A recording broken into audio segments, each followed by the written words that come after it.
Hello and welcome to this next module. In this module, we will be discussing conflict. Just bear with me for a few minutes.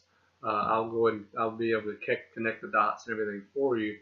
Uh, I am pulling this in from business theory, but I've got my purposes for this. So this should be evident in the next few minutes, okay? So let's just give you a little textbook definition here. Conflict, perceived incompatibility between two or more parties resulting in interference or opposition. So first of all, perception. If anybody's ever taken marketing, you know that old adage, perception is reality. So conflict, there doesn't have to be a real agitation or something real at play for there to be conflict. It could just be perceptions at play. Incompatibility between two or more parties resulting in interference or opposition. So what we're talking about, if you remember our discussion of Federalist number 10 in the previous module, we talked about define what a faction is. United and actuated by some common impulse or interest. So here there's a similar concept going on in the fact that if say you and I are involved in a dispute, if we don't really care to the point where it changes our behavior, we start interacting in a certain way, we don't have conflict, right? So for conflict to occur, it doesn't necessarily have to be a real issue, but it has to be an issue, at least of perception, where it gets us to a point where our interactions are different and there's agitation involved, all right? So there are three views. I will use this simple model, but there's three views of conflict that we point to. First, traditional. All conflict is bad. We must eliminate it. You know, in some other prior modules, we've talked about a couple words or terms that don't exactly conjure up warm fuzzies. Politics was one of them. Conflict isn't necessarily something that we think about in a positive light. And this traditional view speaks to that.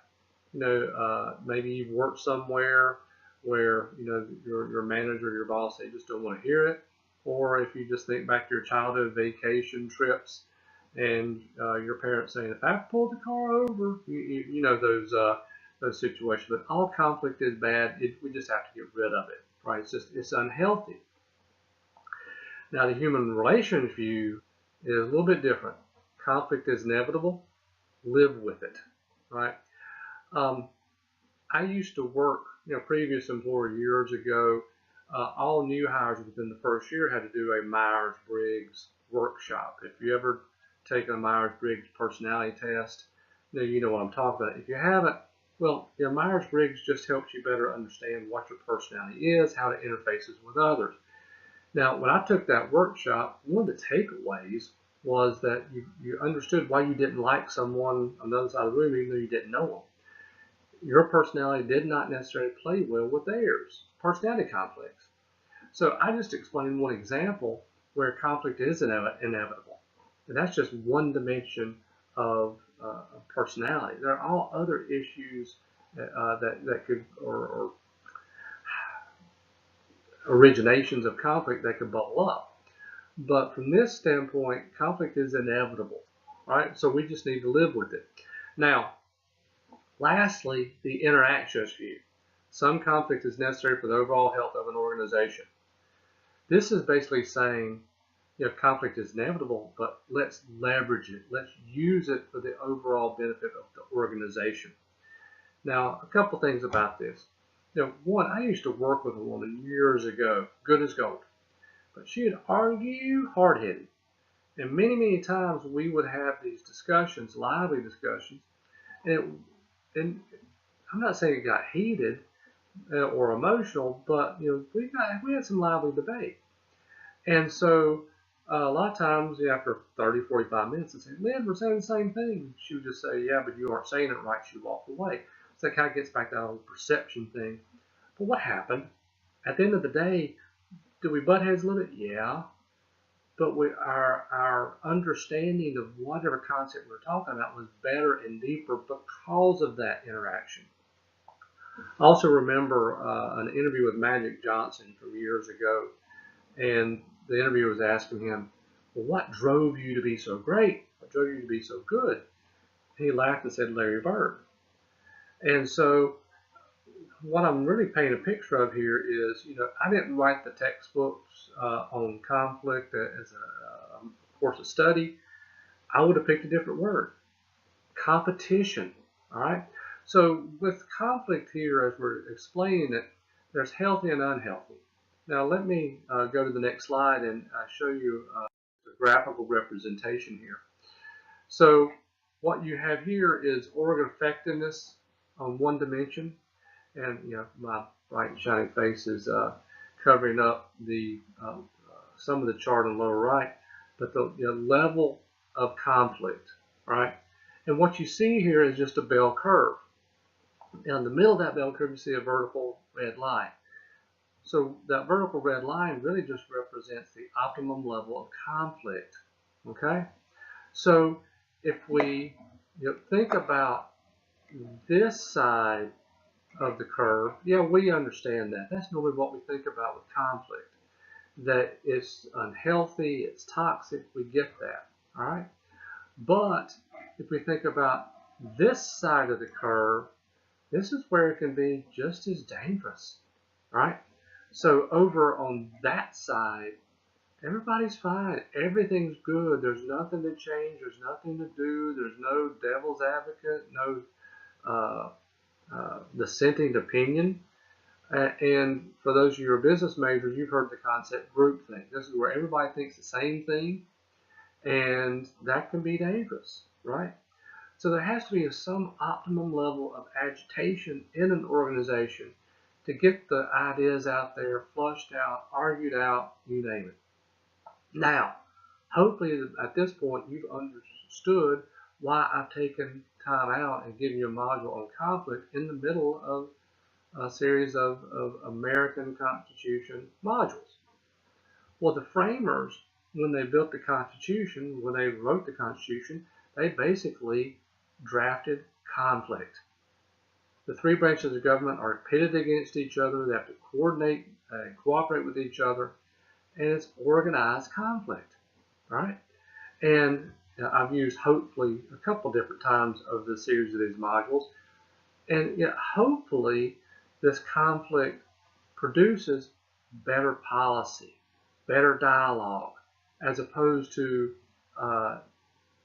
no dialogue at all. And hopefully we stay clear of that toxic level of dialogue where we get too much conflict. All right, now let me move on and just go through some different ways to address conflict. Just to finish up this concept. Avoid. Now you might be thinking at first, Mitch, if I'm avoiding something, doesn't that mean it's not as important to me and I'm not really engaged in conflict? No, that's not the case. When it comes to understanding conflict, there's some dimensions we have to think about.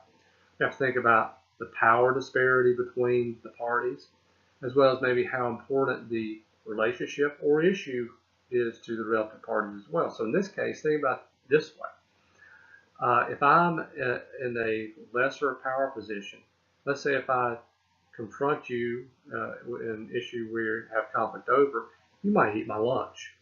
So this is where I'm going to back off, regroup, gather my resources, and kind of live the fight another day. Another method of addressing conflict is accommodation, putting another's needs in front of your own. Now this is where the relationship is more important than the issue at hand. You are focusing on the relationship, not necessarily the actual issue of conflict. All right. Next, forcing, placing your own needs ahead of another's. In this case, what you're saying is, I'm in a power position, and at least in the short term, my needs are more important than the relationship. All right. Forcing. Compromise. Now, one thing about compromise is not win-win. Compromise is where each party gives up. You aren't walking away with all of your boxes checked off. Okay? Compromise. giving in each party to some degree. Then lastly, collaboration. Win-win. This is neither party can give up anything. You seek an optimal solution for both parties. Again, see my shining face. The only thing you're missing there is the full word both. But again, collaboration is win-win. And one thing we have to think about collaboration.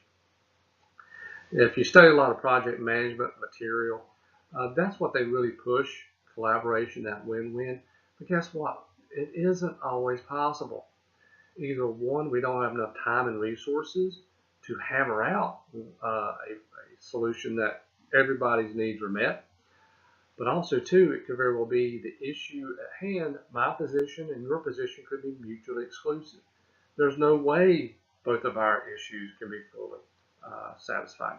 So with this, what I'd like for you to think about as I've finished off this concept and talked about the different ways to address conflict, maybe you see not only how that's managed in your workplace, but also how some of our elected officials manage conflict. And also just be thinking about, as you watch the news, how this is being managed based on power position and relationships and the like.